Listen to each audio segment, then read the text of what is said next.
na Terra um lugar como esse.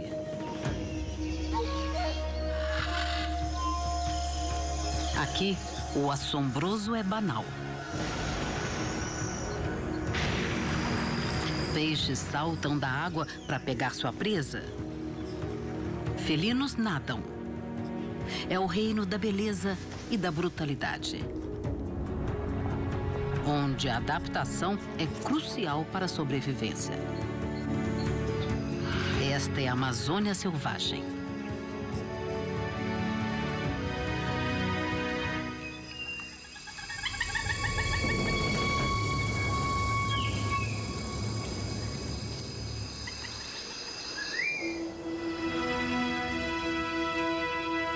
Estamos na Bacia Amazônica, um dos maiores habitats naturais do mundo.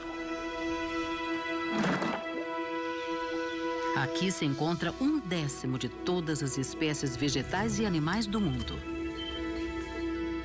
A maior floresta tropical do mundo é irrigada pelo mais potente dos rios, o Amazonas.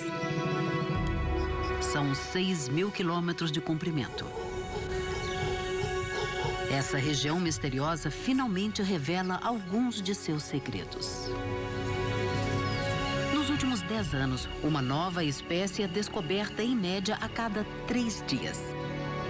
Mas a Amazônia está mudando depressa, ameaçando os animais e as plantas que se desenvolveram aqui durante milhões de anos.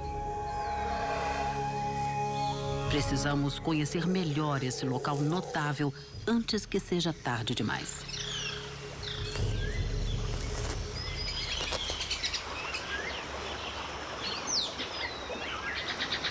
Um dos animais mais esquivos e misteriosos, a onça-pintada, é também o maior felídeo das Américas. Um macho como este chega a ter 2 metros de comprimento e a pesar 160 quilos. O outro nome pelo qual é conhecido, jaguar, deriva da língua dos índios e significa aquele que mata num único pulo. E a onça-pintada faz jus a esse nome. Geralmente mata com uma única mordida atrás da cabeça. Suas mandíbulas fortes e seus caninos, com 3 centímetros de comprimento, perfuram facilmente o crânio da vítima. Ao contrário de muitos felinos que evitam a água, a onça é bem adaptada ao nado. Ela atravessa o labirinto intrincado dos cursos de água da Amazônia para chegar aos seus locais de caça preferidos.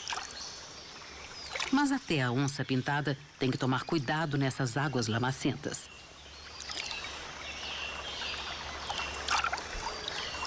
Aqui existem cobras gigantescas, como as jiboias. Elas estão à espreita e matam onças.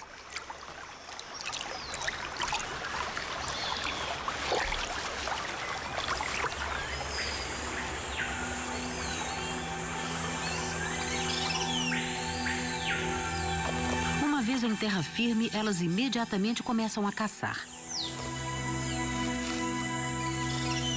A onça-pintada tem uma visão penetrante e uma audição aguçada. Mas seus movimentos furtivos também são outra arma importante. É uma inimiga temível para os animais que compartilham seu habitat.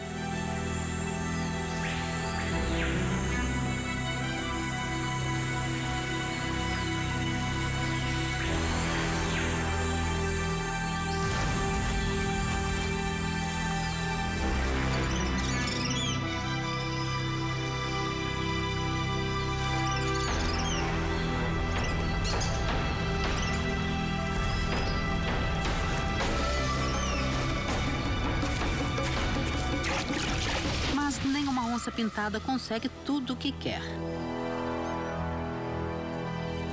Ela pode ser uma grande predadora, mas isso não facilita sua vida. As pintas das onças são únicas, uma camuflagem ideal na selva densa.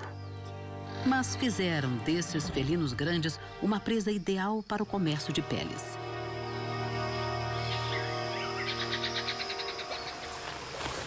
Na década de 1960, mais de 15.000 onças eram mortas a cada ano por causa de sua pele.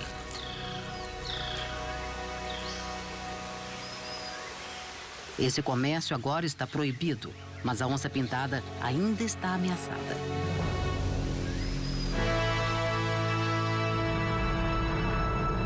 Essas florestas são seu último refúgio.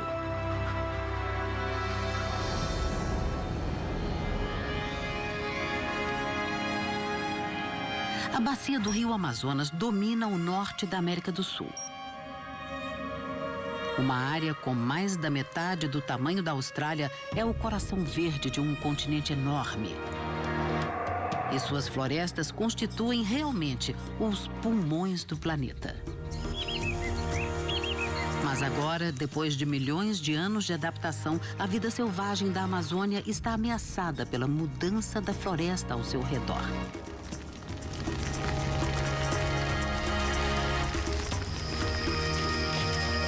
Como o maior predador terrestre aqui, a onça-pintada precisa de 300 quilômetros quadrados de floresta para se desenvolver. Os cientistas fazem o possível para obter uma estimativa melhor da população das onças pintadas, para saber como elas estão vivendo. Se puderem determinar o que está acontecendo com esse grande predador, vão entender melhor a rede interdependente da vida na floresta. Se as onças estiverem se desenvolvendo bem, deve haver muitas presas, o que seria um sinal de que o habitat também é saudável. Mas, primeiro, os cientistas têm que prender um animal. Eles acham que ainda há algumas onças pintadas nessa parte da floresta, mas em 4 anos só capturaram 3. Ou os felinos estão cautelosos demais para se deixarem pegar, ou a população aqui está perigosamente baixa. Eles preparam as armadilhas e agora tem que esperar. As estações mudam até numa floresta tropical. Em dezembro, formam-se as nuvens pesadas, anunciando o início das chuvas fortes. É a última chance para um grupo de aves de atrair a atenção de uma fêmea antes das chuvas. O colorido irapuru laranja age como um semáforo, sinalizando para qualquer fêmea de passagem que ela deve parar e examiná-lo.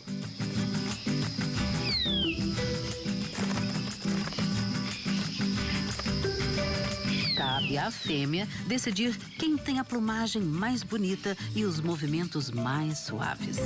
Só os machos melhores e mais coloridos terão uma chance de acasalar. Para esse jovem, o irapuru de garganta branca, a cor é menos importante do que a dança. E ele tem o cuidado de manter sua arena em perfeita ordem. Ele perde pontos se houver alguma folha caída.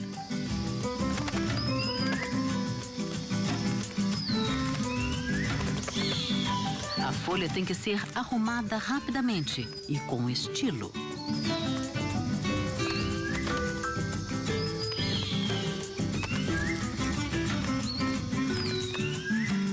Apesar de tudo, ele não consegue impressionar a fêmea.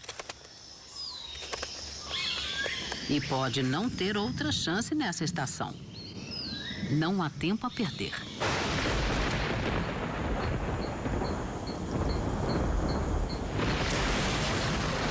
No final de dezembro, as chuvas chegam com toda a força.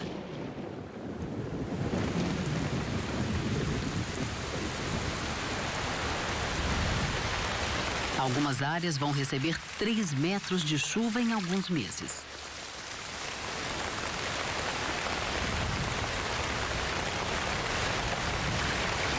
Os animais que vivem aqui vão se afogar se não se adaptarem.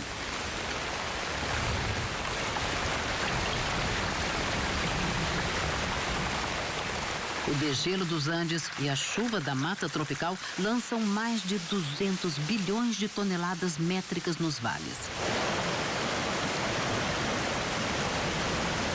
Nem o rio Amazonas, o maior reservatório de água doce do planeta, pode conter tanta água.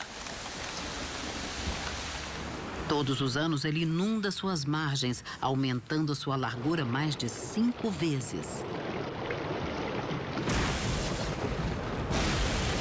E alagando uma área com o tamanho do Reino Unido.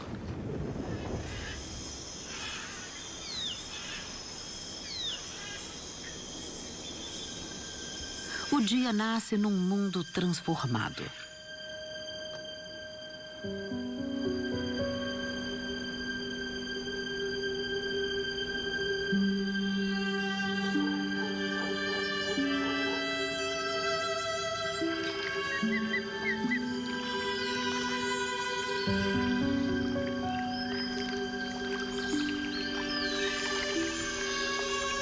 As árvores evoluíram de modo a enfrentar essa inundação anual. Elas sobrevivem mesmo dentro de 8 metros de água. A floresta chega a ficar inundada durante 7 meses.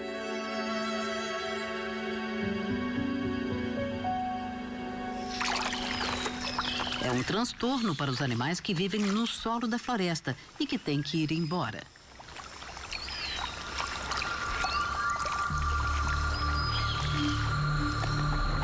O tatu de 15 quilos vive em terra seca e geralmente só se desloca à noite.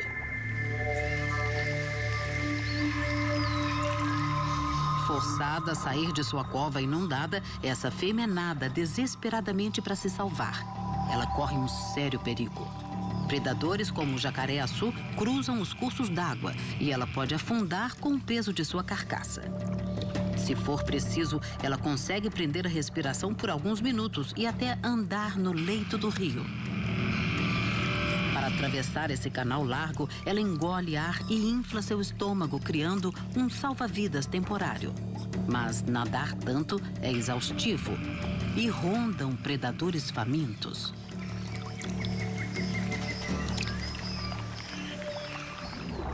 As inundações tiraram esta fêmea de sua cova, levando-a para o rio, onde ela tem que nadar para salvar a sua vida.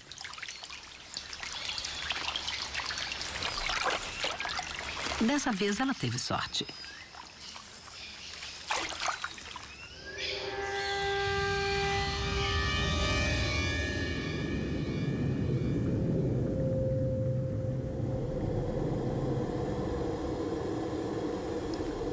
Abaixo da superfície, a floresta alagada forma uma paisagem surreal. Alguma coisa nada entre os galhos onde as aves antes voavam. É um peixe-boi procurando alimento e abrigo.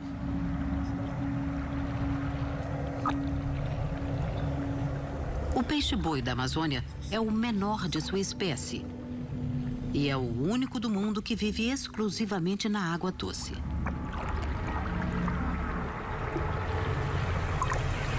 Um metabolismo incrivelmente lento permite que ele fique 20 minutos embaixo d'água até precisar voltar à tona para respirar.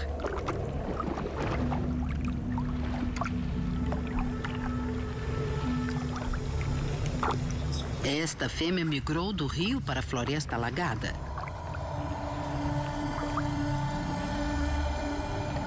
Gramíneas flutuantes e aguapés vicejam nessa época e ela devora a vegetação nova. Ela chega a comer até 15% de seu peso por dia. Muita vegetação ajuda a fêmea de peixe-boi a produzir bastante leite para o filhote.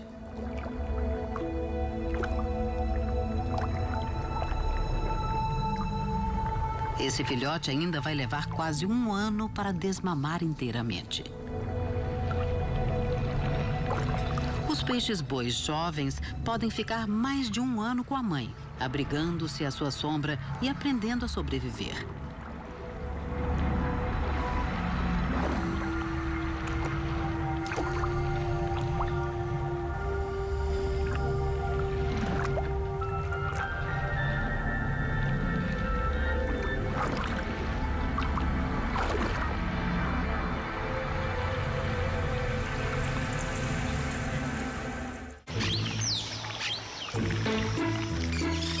Mesmo nesse ambiente luxuriante, a competição por alimento pode ser feroz.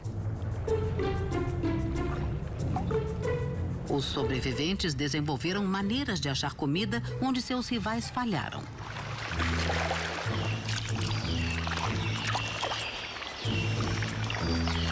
Um peixe encontrou uma solução incrível. É o aruanã prateado. que os habitantes locais chamam de macaco d'água.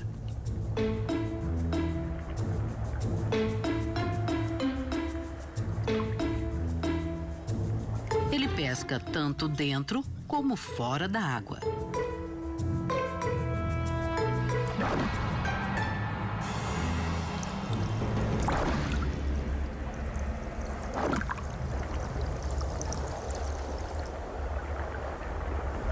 Ele fica junto das árvores na água rasa, perto da superfície, espreitando e vigiando a movimentação.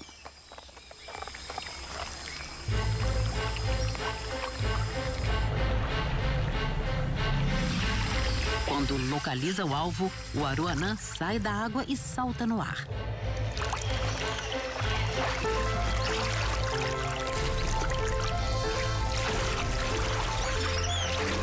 Ele chega a pular mais de 2 metros acima da superfície.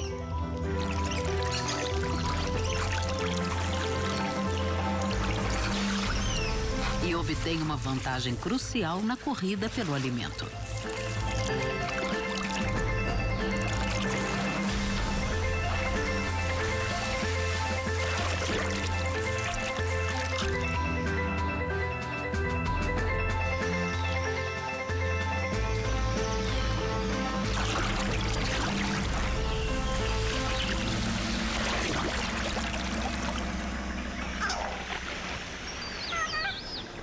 Essas águas fervilham de peixes, atraindo muitos predadores.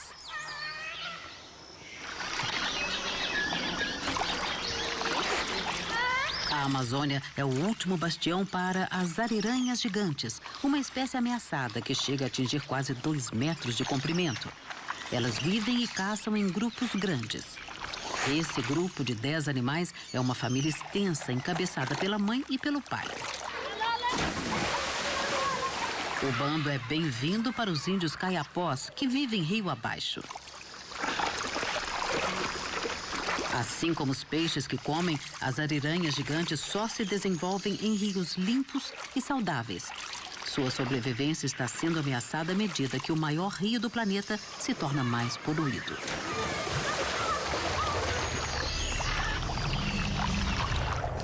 Os seres humanos e as ariranhas partilham esse trecho do rio com um peixe pequeno de má reputação, a piranha vermelha. A piranha tem uma boca cheia de dentes afiados como navalhas, e quando se juntam na fúria para se alimentar, elas chegam a dilacerar uma vítima em segundos. Um peixe ferido, descartado pelas ariranhas, torna-se uma vítima conveniente.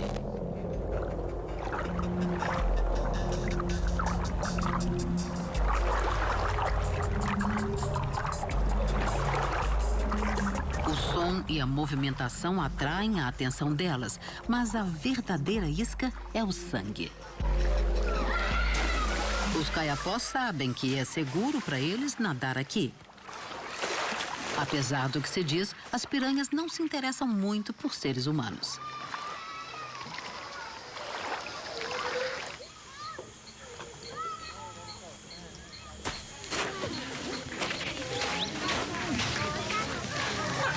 Vivendo no coração da selva amazônica, os caiapós já constituíram uma nação poderosa. Hoje, esses índios são alguns dos poucos milhares que restaram, vivendo em assentamentos ao longo do rio. Eles se consideram parte da floresta, como os animais com quem convivem. Eles dependem da generosidade do rio e da floresta, mas têm o cuidado de pegar só aquilo de que precisam.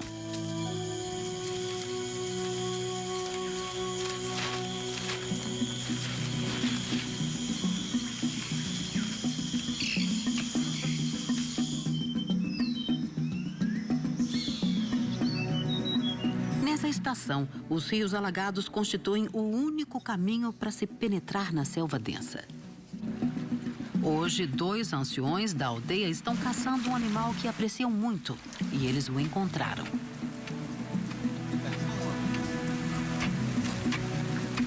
É o tatu de 15 quilos. Eles acreditam que as plantas e os animais da floresta têm uma energia universal em comum que deve ser mantida em equilíbrio. Por isso, respeitam todos os habitantes da floresta e são gratos por suas dádivas.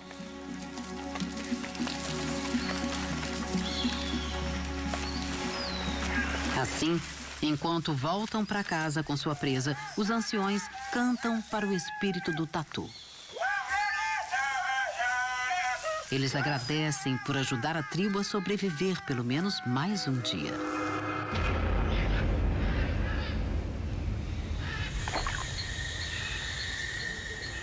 A beleza e a fartura da Amazônia muitas vezes mascaram perigos ocultos e também segredos tenebrosos. As plantas têm espinhos e podem ser venenosas, como muitos animais.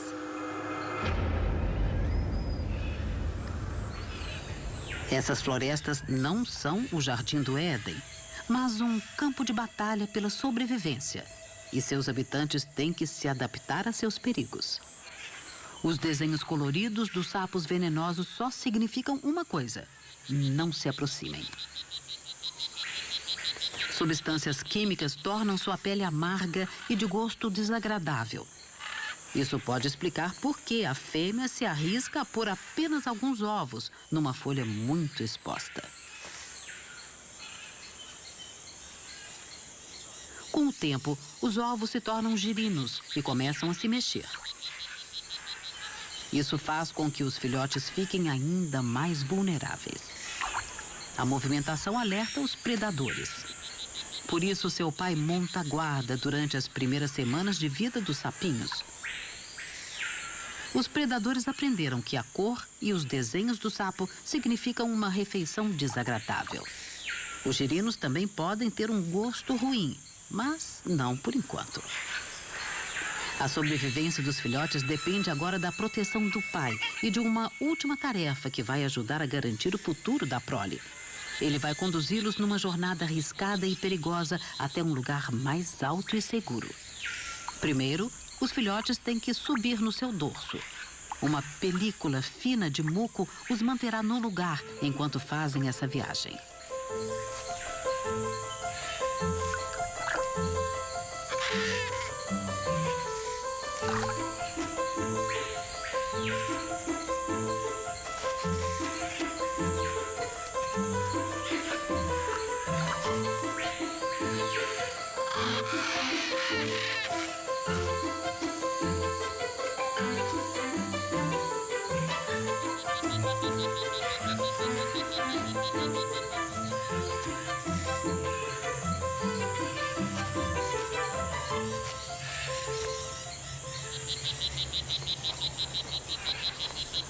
Poças de água da chuva formadas nas bromélias proporcionam um esconderijo seguro para os girinos em desenvolvimento. Este será o último presente do pai para seus filhotes. Só agora ele finalmente os deixará.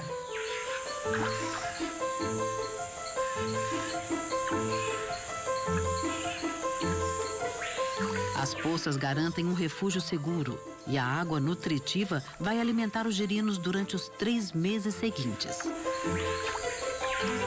Os sapinhos então vão adquirir sua própria defesa tóxica e o ciclo vai recomeçar.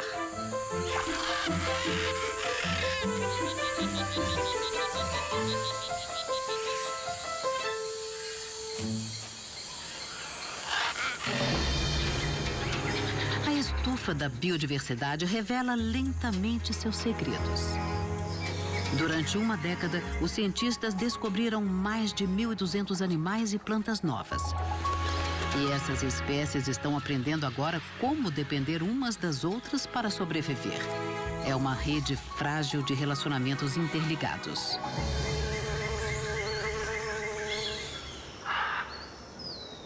Durante as chuvas pesadas, muitas árvores da floresta tropical florescem. Seu néctar rico atrai abelhas e outros insetos.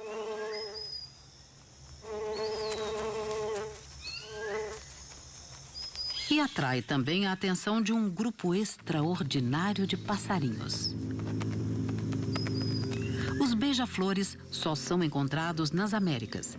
Seus bicos e suas línguas são adaptados especialmente para penetrar nas flores e extrair o néctar doce. As plantas desenvolveram formas de flores adequadas, permitindo que os beija-flores as polinizem enquanto se alimentam. Essas avezinhas chegam a pesar menos de 2 gramas, quase como 2 clipes para papel. Mas podem bater as asas até 80 vezes por segundo, e sua capacidade de pairar enquanto se alimentam numa flor não é equiparada de nenhum outro passarinho. Para prover tanta velocidade, algumas aves chegam a visitar 20 flores por minuto. Elas são atraídas por flores vermelhas, laranja e amarelas, porque fornecem o néctar mais doce, que dá mais energia.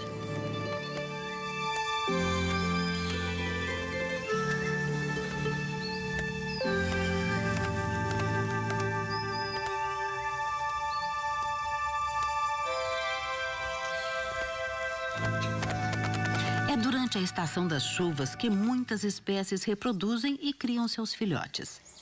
A fêmea do beija-flor rabo branco de bigodes constrói um ninho frágil com fibras de plantas, teia de aranha e saliva.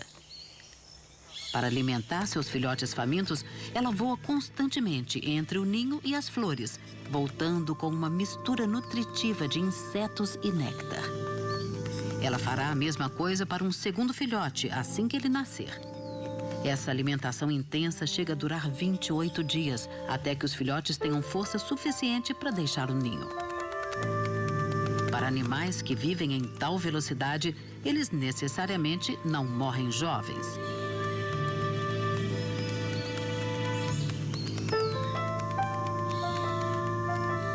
Essa mãe ainda pode procriar por mais 4 anos.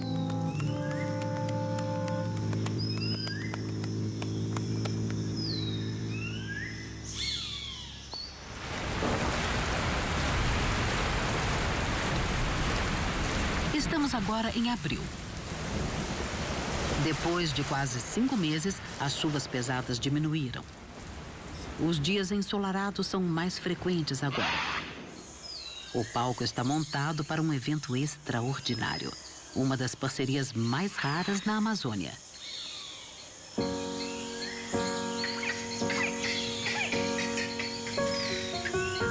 As lagoas alagadas na borda da floresta tropical proporcionam um lar ideal para um gigante que flutua. A Vitória Régia é realmente um colosso. É a segunda maior planta de folha única do mundo. Ela cresce depressa, até 25 centímetros por dia e chega a aguentar 60 quilos.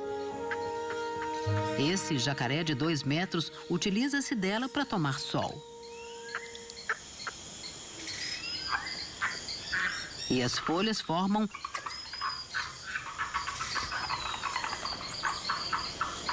Mas não é só o tamanho que torna essa planta notável, é a maneira como ela se reproduz.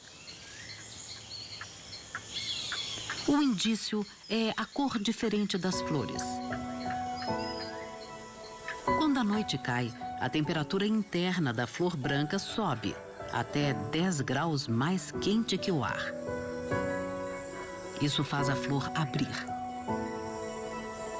A flor branca é fêmea e não produz pólen, mas emite um odor doce e forte parecido com o do abacaxi. Esse aroma atrai um besourinho com apenas 2 centímetros de comprimento.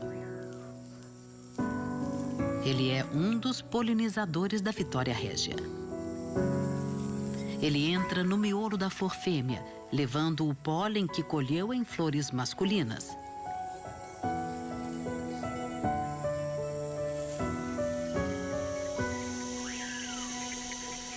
Quando o alvorecer se aproxima, a flor esfria e fecha, prendendo os besourinhos que ainda estiverem dentro. Mas isso não é um problema. Eles estão a salvo do calor e dos perigos. E o que é melhor, passam o dia se banqueteando com o néctar. Enquanto o besourinho come, o pólen cai nas partes reprodutoras da flor. Ali desencadeia-se uma transformação mágica.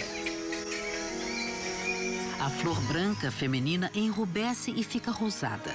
Tornando-se masculina, passa a produzir seu próprio pólen. Quando a noite cai, a flor abre e o besouro, agora levando o pólen da flor que se tornou masculina, escapa à procura de outra flor branca perfumada. Acaba a polinização. A flor rosada morre e, como semente, afunda na lagoa. Essa semente fertilizada germinará e amadurecerá para repetir a transformação mágica da Vitória Régia no ano seguinte. A Amazônia é um laboratório vivo, onde a natureza faz experiências há milhões de anos. Mas a destruição do habitat está desfazendo o trabalho da natureza e arriscando a sobrevivência de muitas espécies. Conhecer a situação dos maiores predadores é uma boa maneira de avaliar a saúde da floresta. É por isso que os cientistas, há 4 anos, tentam rastrear e estudar as onças pintadas que vivem aqui. Mas até agora só conseguiram capturar 3. A pesquisa que fazem não é suficiente, por isso adotaram uma solução criativa. Usam uma tecnologia que promete pouco. Um aparelho MP3 e alto-falantes transmitem o rugido da onça-pintada na selva.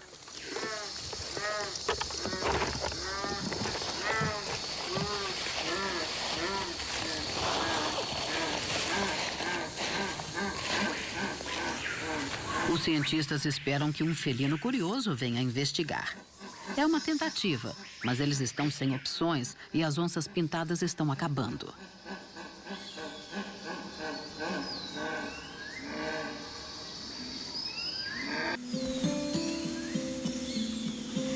Muitos animais se desenvolvem bem aqui.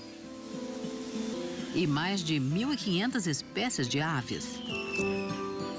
Mas os que têm mais êxito são os insetos. Um único quilômetro quadrado pode conter 30.000 espécies. Mas nenhum é mais prolífero do que as formigas. Elas mudaram muito pouco desde o tempo dos dinossauros e hoje constituem mais de 30% do peso total dos animais da Amazônia. Elas exploram todas as partes da selva. Estão sob o solo da floresta, no alto das árvores e em todos os lugares entre um e outro. As formigas consomem mais vegetação na Amazônia do que qualquer outro animal. E a embaúba é muito vulnerável ao seu ataque. Ao contrário de muitas árvores na Amazônia, suas folhas não são venenosas, mas ela também não é indefesa. A embaúba desenvolveu uma estratégia de sobrevivência que acolhe uma formiga, embora o relacionamento não pareça começar bem. A formiga da embaúba faz um buraco na área macia do galho da árvore. Imediatamente começa a fazer câmaras ocas dentro dele. É um lugar perfeito para criar um exército inteiro de formigas. As operárias cuidam da rainha enquanto ela põe seus ovos preciosos. Os ovos são colocados juntos e vão constituir a próxima geração.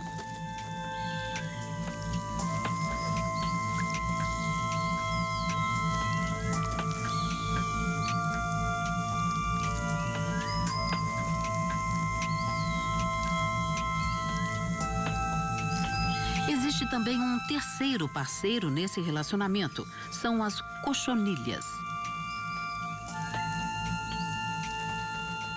Elas se alimentam com os açúcares encontrados na parte interna da casca das árvores. Quando as formigas manipulam as cochonilhas, um pouco desse açúcar escorre de seus corpos e é comido pelas formigas.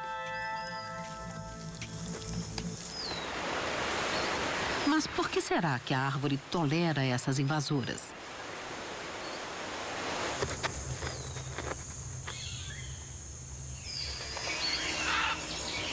se torna claro quando um besourinho faminto se encaminha para as folhas das árvores. A movimentação nos galhos alerta as formigas. As operárias se mobilizam, reagindo imediatamente. Elas localizam seu alvo e atacam.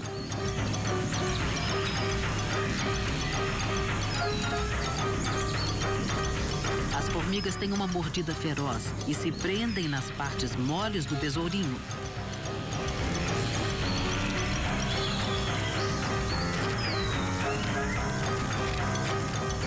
Ele logo fica coberto de formigas. Ele luta pela vida contra um exército que está defendendo sua casa. A única saída para o besourinho é uma retirada rápida. As formigas podem desfrutar da hospitalidade da árvore desde que tirem apenas aquilo de que precisam. E a árvore tem sua própria defesa. É uma parceria perfeita para a sobrevivência.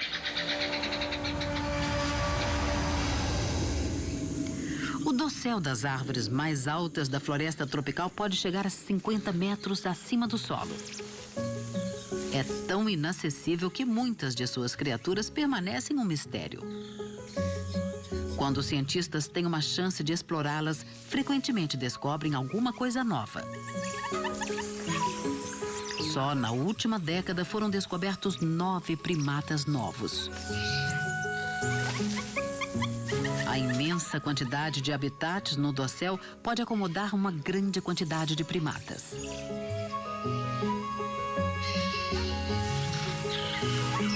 Saguis minúsculos do tamanho de um coco convivem com macacos gritadores de 8 quilos. Um dos que tem a aparência mais estranha é o uacari vermelho, que tem a cor de um sapo venenoso. Os habitantes locais o chamam de macaco inglês, porque o rosto vermelho parece o de um estrangeiro pálido que tomou muito sol.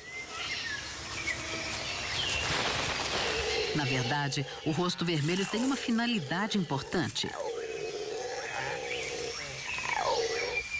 Quanto mais forte for a cor, mais saudável é o animal.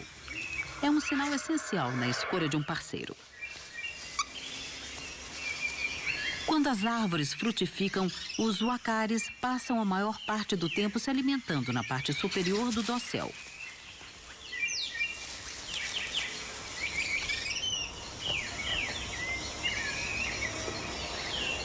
Eles usam suas mandíbulas inferiores para quebrar a casca dura de frutas verdes e de nozes, que muitas vezes fazem outros primatas desistirem. Seus rabos curtos são raros entre os macacos da Amazônia. Mas isso não os impede de movimentar-se nas árvores com facilidade.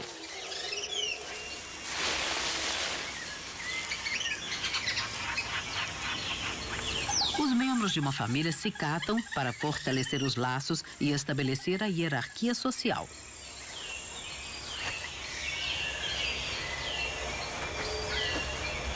Essa hierarquia é fundamental para unir o bando.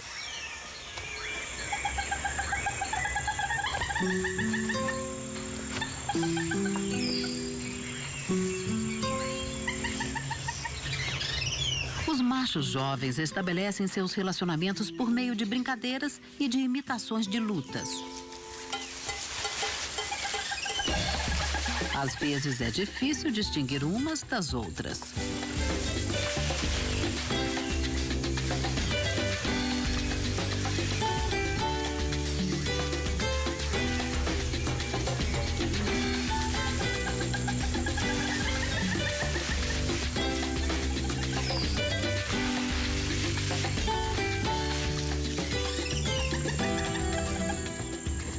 Essas brincadeiras têm uma finalidade: ajudar os jovens a desenvolver a habilidade de que precisarão para sobreviver nas árvores.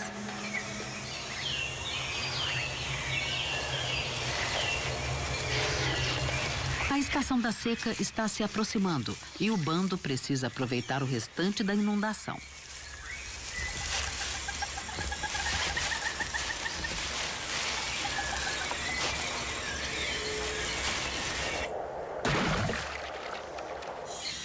descuido fornece um banquete para um tambaqui à espreita na água rasa abaixo.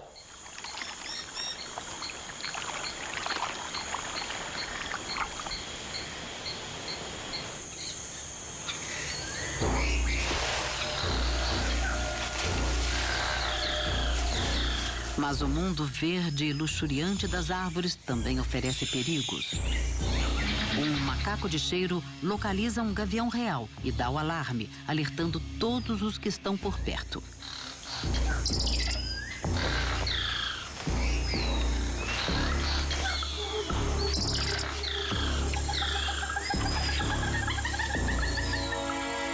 O gavião real gigante está bem adaptado à vida no dossel espesso.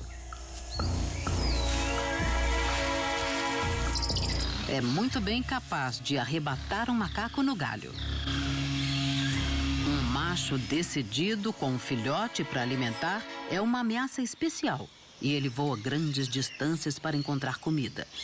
Seu ninho fica a mais de 3 quilômetros de distância no alto de uma árvore gigantesca. O cumaru chega a atingir 50 metros de altura. Os habitantes locais usam sua casca e suas sementes como remédio para curar tudo, de mordida de cobra a dor de ouvido.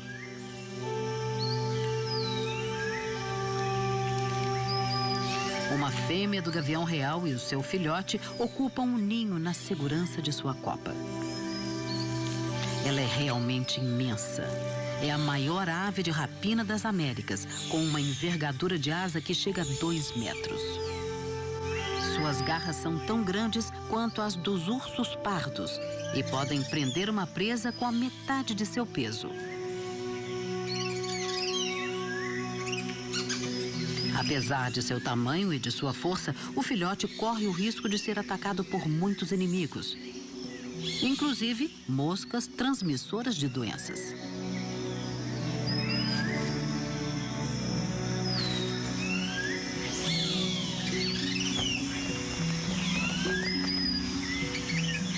Assim como nas tribos nativas, parece que a mãe entende um pouco dos benefícios das plantas para a saúde.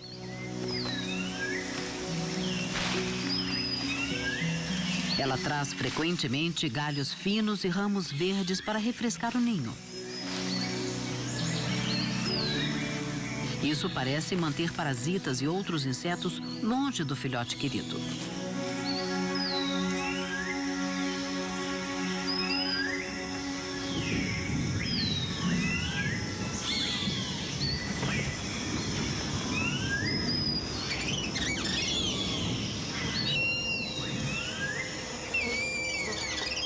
Mas há outras ameaças para as quais ela não tem defesa.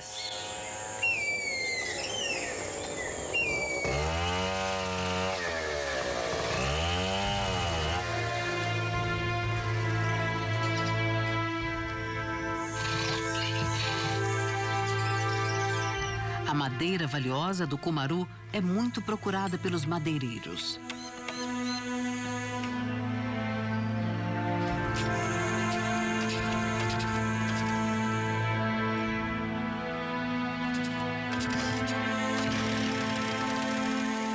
O homem pode não ser o rei dessa selva, mas pode reinar com uma serra de cadeia na mão.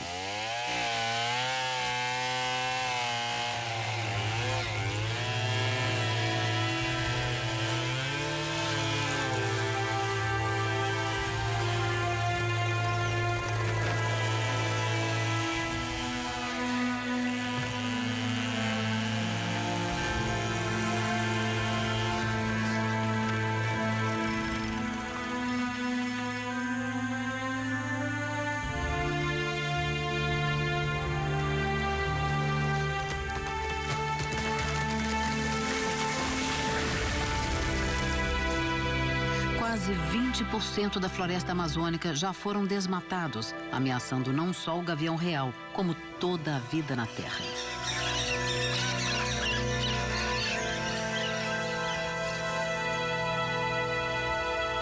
A floresta é um grande depósito de carbono. Sua destruição lançaria quantidades enormes de dióxido de carbono na atmosfera. E isso contribui para a mudança climática global. Com o desaparecimento das árvores, cresce a ameaça no planeta. E a vida selvagem na Amazônia corre grande risco.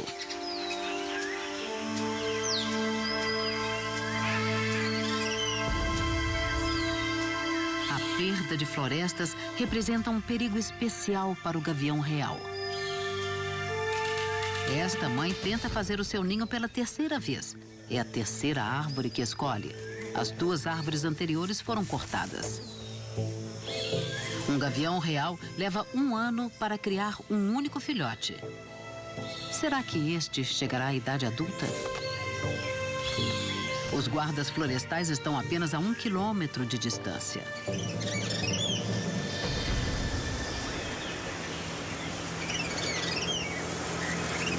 A estação muda e agora começa a seca. Os níveis d'água estão caindo.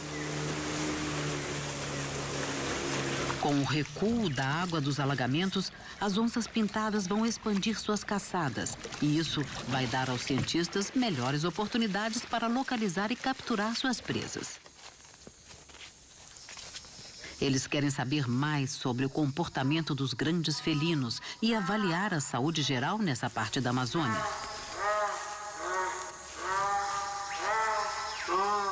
Os alto-falantes já estão transmitindo bramidos de onças pintadas. Talvez essa simples tecnologia faça toda a diferença. Eles não terão que esperar muito mais. Agora, capturaram uma onça pintada no vigor de sua juventude. Ela logo estará pronta para procriar.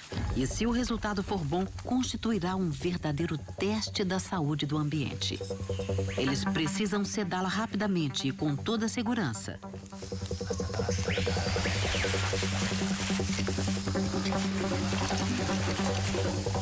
Essa é a parte mais perigosa do projeto, tanto para os cientistas como para o animal.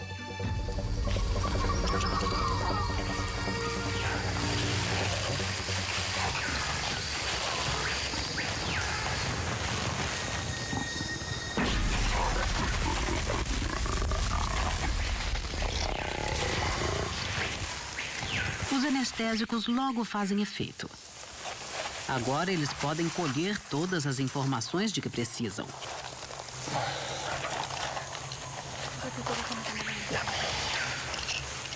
Coleiras com rádio e rastreadores com GPS vão permitir que os cientistas sigam os movimentos da onça pintada na floresta. Essa pesquisa fornecerá indícios de seu comportamento durante a estação da seca que está para chegar. E ajudará os cientistas a entenderem melhor como ela sobrevive no seu domínio secreto.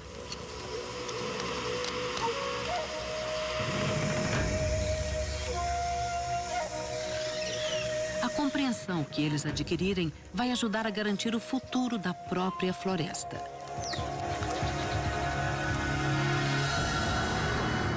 A Amazônia é cheia de perguntas que esperam uma resposta. Mistérios a serem esclarecidos. Haverá uma mudança incessante. Com o fim dos alagamentos, a floresta ressurgirá. As aves voltarão para os galhos que abrigavam peixes. Histórias assombrosas sobre adaptação explicam milhões de anos de sobrevivência nessa região. Mas a Amazônia resistirá às mudanças que ocorrem no mundo?